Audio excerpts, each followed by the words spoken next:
I'm kidding. Swiss type CNC lathe has the characteristics with high precision and high rigidity. Our company has the following types of CNC lathe. Double spindle, double lathe, HSP26.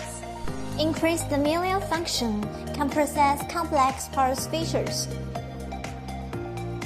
CNC lathe, HS512. Through the CNC system control, high accuracy, suitable for mass production.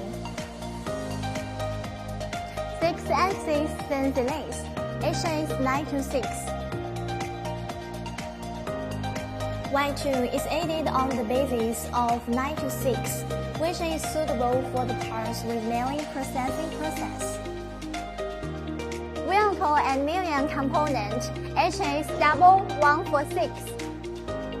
It can be turned and milling simultaneously with a maximum marshalling diameter of 46 millimeters.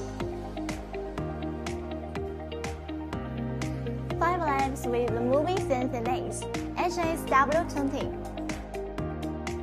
Multiple lathe positions can be processed at the same time, greatly reducing the processing time. Double spindle CNC lathe, HS820, another type machine. Spindle and backspindle can be rough and refined at the same time, greatly improving the production efficiency. If you don't know which model is suitable for processing your product, don't worry, we will recommend the most suitable machine for you. Bye!